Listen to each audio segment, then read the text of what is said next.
দিবনি মাইরা দিবনি খাই লাইবনি।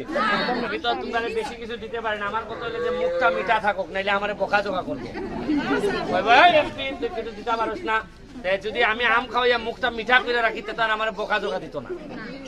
এই যে আমটা সুন্দর করে গাছটা লাগাইবাই, তোমাদের জন্য আমি একেবারে প্রথম শুরু করছি তোমরা দিয়া। এই যে দেওন দেওয়ার একসাথে তোমরা দিতেছি।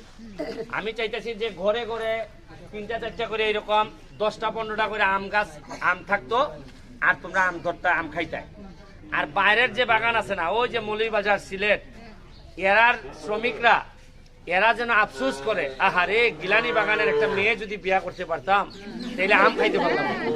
বুঝছো নি? হ্যাঁ,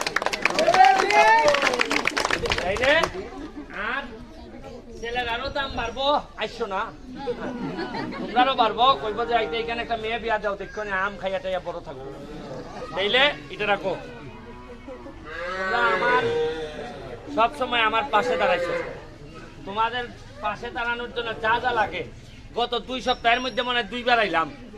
গতদিন আসলাম চাল লিয়ে জানি। হ্যাঁ বাকি আছে কয় কেজি? ঠিক আছে, 300 কেজি তুমি কাল কাইনা নতুন টিলার দিলাও। ঠিক আছে।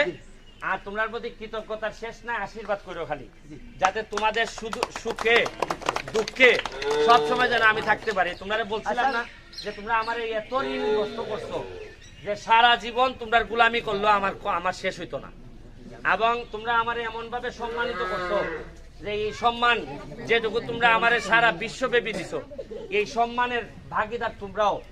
তোমরা যেন কষ্ট না পাও, কষ্ট যেন না হয়, এটার জন্য আমি সব সময় চেষ্টা করবো। আজকে গাছ দিয়ে যেতেছি, যে চাউল বাকি আছে চাউল দিয়ে যেতেছি, আর আরেকটা জিনিস দিয়ে যেতেছি। এটা হইলো নিজাম চৌধুরী কই, এটা তো উঠলে তো তুমি ভাঙ্গে নেবে। আরে ভাঙবো। এই নিজাম চৌধুরীর কাছে দায়িত্ব দিয়ে গেলাম, মহিলা যারা আছে এরা সবাই একটা করে রেইনকোট দিবা, এরা যেন অত কষ্ট না হয়।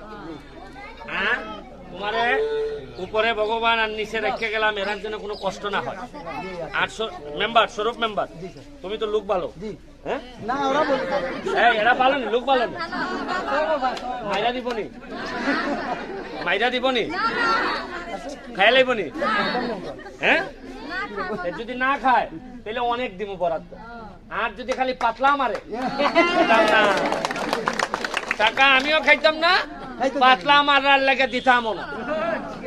মজা মারবো ফজা ভাই, আর তোমরা আমরা মিল্লা খালি বৈঠা ভাই হইতো না। বুঝছো নি?